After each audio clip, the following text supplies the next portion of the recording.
कर लिया ना सारा टाइम बर्बाद। अब कुछ नहीं होने वाला तेरा। अब मैं कुछ भी कर लूँ, कुछ भी पढ़ लूँ, मार्क्स नहीं आने हैं, नहीं आने हैं, नहीं आने हैं। क्या इतना बुरा हूँ मैं मानो।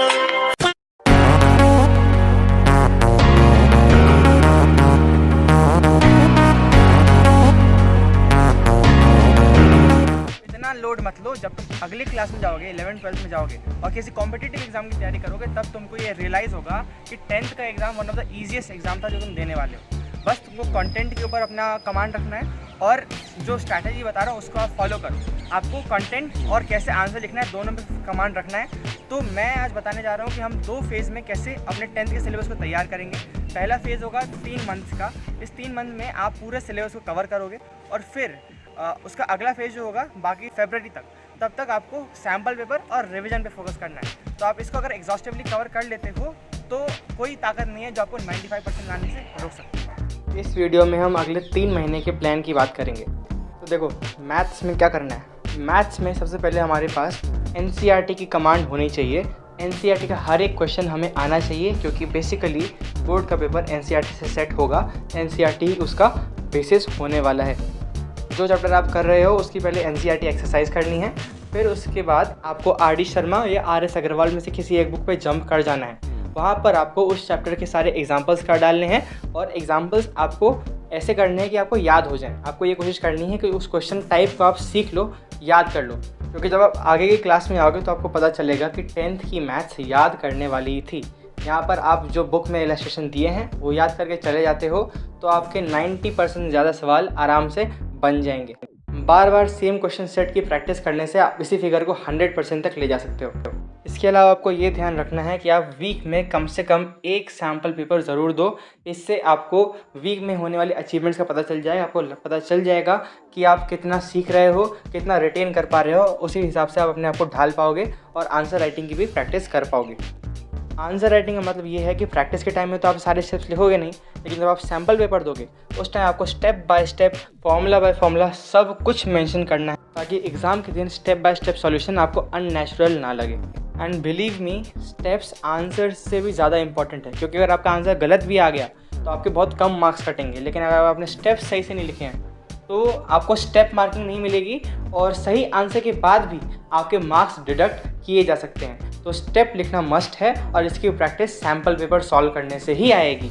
अब चलो SST पे बात कर लेते हैं। अब ये बहुत लोगों को काफ़ी टफ सब्जेक्ट लगता है, क्योंकि इसमें रटने को बहुत होता है, लेकिन मेरे SST में 100 on 100 आए थे बोर्ड एग्ज़ाम में। तो वो कैसे आए थे उसके लिए आप अलग वीडियोज़ देख सकते हो जो मैंने चैनल पर डाल रखी है, या आप आई बटन पर क्लिक कर सकते हो। लेकिन अभी के लिए बात कर लेते हैं कि SST को कैसे इम्प्रूव किया जाए कि आप ज़ीरो से हीरो यहाँ पर बन सको। तो इसमें आपको ये ध्यान रखना पड़ेगा कि आप NCERT को मल्टीपल टाइम्स रीड कर रहे हो और बार बार रीड करके ही आप SST में कमांड ला सकते हो। शॉर्ट नोट्स बनाना और ये वीडियोस देखना, ये सबसे सुपरफिशियल तैयारी तो हो जाएगी, लेकिन जब आपको डिटेल में आंसर लिखना होगा, लॉन्ग आंसर्स लिखने होंगे और आपको अपने पॉइंट्स को एक्सप्लेन करना होगा, तब आपको रिपीटेड रिवीजन ही काम आएगा। तो सजेशन ये रहेगा कि आप 5, 6, 10 बार, जितनी बार रिवाइज हो सके उतनी बार आप रिवाइज करो SST को, और SST को ऐसे ही कमांड में किया जा सकता है। इसके अलावा आपको NCERT की बैक एक्सरसाइजेज और इन टेक्स्ट एक्सरसाइज को ढंग से करना है, ताकि यहाँ से अगर कोई क्वेश्चन आता है तो वो आपके टिप्स पे होना चाहिए, और यहाँ से आए हुए क्वेश्चन में मार्क्स डिडक्ट करवाना पाप के समान है। ठीक है, तो अगले पॉइंट को देखते हैं। मोस्ट कंट्रोवर्शियल टॉपिक, क्या रेफरेंस बुक फॉलो करनी है। तो SST में आप एक बार टेक्स्ट को सही से पढ़ लेते हो, अपने सारे पॉइंट्स को दिमाग में आपके आ गए हैं, तो दूसरा फेज़ होता है कि आप रेफरेंस बुक का यूज़ करके क्वेश्चन एंड आंसर सारे पढ़ जाओ।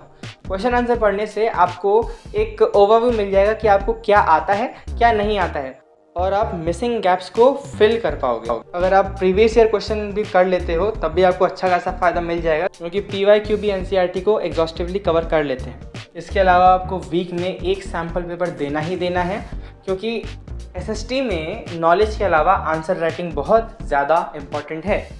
कोशिश करो कि अगर आपके टीचर्स अगर सपोर्टिव हैं तो वो आपके इन सैम्पल पेपर्स के सॉल्यूशन को चेक कर दें और आपको सजेस्ट कर दें कि कहाँ कहाँ इम्प्रूवमेंट का स्कोप है, ताकि आप रियल एग्ज़ाम से पहले इतना इम्प्रूव हो जाओ कि आपके मार्क्स डिडक्ट करना एग्जामिनर के लिए भी मुश्किल हो जाए। SST में जितनी नॉलेज इंपॉर्टेंट है उतनी ही आंसर राइटिंग भी इम्पॉर्टेंट है। अगर आप गलत तरीके से आंसर लिख के आते हो तो आपके मार्क्स काफ़ी डिडक्ट हो सकते हैं। इसलिए प्रॉपर प्रेजेंटेशन और आंसर राइटिंग पर आपको फोकस करना है, जो कि सैम्पल पेपर के थ्रू किया जा सकता है। इन 90 डेज़ के लिए 1 सैम्पल पेपर पर वीक इनफ है। बाद में आप इसकी फ्रिक्वेंसी बढ़ाओगे, लेकिन अभी इतना ही सफिशेंट है। अपना तीसरा सब्जेक्ट है इंग्लिश का लिटरेचर सेक्शन। तो इसको कैसे टैकल करना है? अब देखो, इंग्लिश सब्जेक्ट ज़्यादातर लोगों को आसान लगता है, लेकिन जिन्हें ईजी नहीं लगता, मैं उनको ये एडवाइस दूंगा कि आप लिटरेचर के चैप्टर को स्टोरी की तरह पढ़ो और उसके बेसिक अंडरस्टैंडिंग को समझने की कोशिश करो। एक बार आप वो समझ जाते हो, फिर आप जब फिर से उसको रिपीट करने आओगे, उस चैप्टर को रिवाइज करने आओगे, तो आपको उस चैप्टर की पूरी पिक्चर क्लियर हो जाएगी।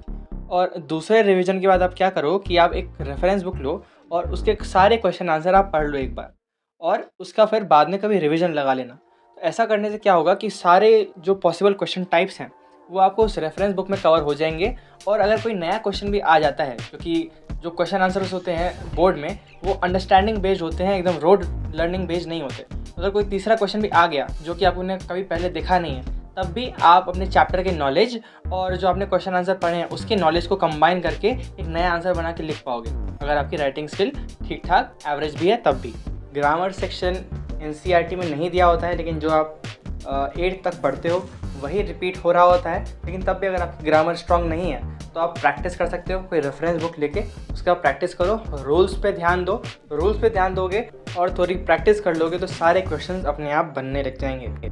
मैं इस पर कभी डिटेल में बाद में बात करूँगा, लेकिन अब राइटिंग सेक्शन पे आते हैं। तो राइटिंग सेक्शन के लिए आपको कोशिश करनी है कि आप ज़्यादा से ज़्यादा एग्जांपल्स पढ़ पाओ लेटर्स और पैराग्राफ्स के। अगर आप ऐसा कर लेते हो तो आपके पास एक ब्रीफ आइडिया होगा कि कोई भी टॉपिक आने पे आपको लमसम क्या लिखना है। कोई नया टॉपिक आता है उसके लिए आपको प्रैक्टिस करनी है। आपको कोई आर्टिकल लेके बैठ जाना है जो कि एग्ज़ाम में आ सकता है, कुछ भी रैंडम नहीं, जो एग्ज़ाम में आ सकता है। इंपॉर्टेंट टॉपिक्स आपको पता ही है, नेट पे मिल जाएंगे, तो उसको लेके बैठ जाना है। अपना दिमाग लगा के आपको वो आर्टिकल या लेटर लिखना है। तो आप ऐसा करोगे तो आपका दिमाग चलने लग जाएगा और आप जैसे जैसे रीड करोगे दूसरों के एग्जाम्पल्स, तो आपको आइडियाज आने लगेंगे। और ऐसे प्रैक्टिस के साथ ही आपकी राइटिंग स्किल बढ़ेगी। इसमें थोड़ा टाइम लगेगा, तो आप कंसिस्टेंट रहो और कोशिश करो कि आप हर 1-2 दिन पे एक राइटिंग क्वेश्चन सॉल्व कर लो। चलो अब साइंस की बात कर लेते हैं। तो साइंस सब्जेक्ट में सबसे इम्पॉर्टेंट बुक अगेन NCERT ही है। अगर आप NCERT पे कमांड रखते हो तो बोर्ड में आपको बहुत फ़ायदा होने वाला है। 2 अलग रेफरेंस बुक पढ़ने के बजाय अगर आप NCERT को सही से कमांड कर लेते हो, उसका line by line word by word आपको रटा हुआ होना चाहिए, उस केस में आपके मार्क्स ज़्यादा आएंगे इन कंपैरिजन टू आप किसी रेफरेंस बुक का यूज़ कर रहे हो। क्योंकि अगर वहाँ से आप एग्जांपल्स कोट करते हो, आपके आंसर्स की लैंग्वेज NCERT से मैच नहीं होती, तो इन सभी केसेस में आपके मार्क्स डिडक्ट होने लग जाते हैं। मैंने पर्सनली NCERT एग्जाम्पलर का बहुत यूज़ नहीं किया था, केवल न्यूमेरिकल की वैरायटी देखने के लिए एग्जाम्पलर से फिजिक्स के चैप्टर्स को प्रैक्टिस किया था। न्यूमेरिकल्स के लिए PYQ, क्वेश्चन बैंक और NCERT एग्जाम्पलर एक अच्छा सोर्स हो सकता है। इसके अलावा NCERT में जो भी कॉम्प्लेक्स डायग्राम्स हैं उसकी आप प्रैक्टिस करते चलो, क्योंकि लास्ट मोमेंट पे आप उनको नहीं सीख पाओगे। जैसे NCERT में हर्ट का डायग्राम है, वो काफ़ी लोगों से नहीं बनता, काफ़ी लोग कन्फ्यूज़ रहते हैं। तो यूट्यूब पे काफ़ी सारे ड्राइंग चैनल्स अवेलेबल हैं और वो आपको ट्रिक्स बता देंगे कि ऐसे डायग्राम्स को कैसे ड्रॉ करना है। जैसे अपना यूरिनरी सिस्टम हो गया, हार्ट का डायग्राम हो गया। तो कोशिश करो कि इन सब डायग्राम्स को आप रेगुलरली प्रैक्टिस करते रहो, ताकि लास्ट टाइम पे ये बर्डन ना बने। लास्ट टाइम पे डायग्राम्स को संभालना काफ़ी मुश्किल हो जाता है। रेगुलर प्रैक्टिस करते रहोगे तो ये आपके मेमोरी में बैठ जाएंगे। अब बात करते हैं हिंदी की। तो हिंदी के साथ भी इंग्लिश की तरह ही केस रहता है, आपको कहानी को सही से जानना पड़ेगा। लेकिन यहाँ पर एक डिफरेंस है, एक अंतर है। और वो अंतर क्या है? इंग्लिश के केस में आप बैक चैप्टर एक्सरसाइज को रिलाई नहीं कर सकते, लेकिन हिंदी में बैक चैप्टर एक्सरसाइजेस ही सबसे इम्पॉर्टेंट क्वेश्चन आंसर्स हैं। अगर आपको वो क्वेश्चन आंसर आते हैं तो आपका अच्छे नंबर लाना पक्का है। लिटरेचर सेक्शन में, हिंदी लिटरेचर सेक्शन में बैक एक्सरसाइजेस से बहुत मेजर चंक ऑफ क्वेश्चंस आते हैं।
तो कोशिश करें कि आप कोई अच्छा रिसोर्स फॉलो करें और कम से कम उन क्वेश्चंस के आंसर्स को कंठस्थ कर लें। इंग्लिश में बताना पड़ेगा क्या, लर्न कर लें, लर्न, ठीक है।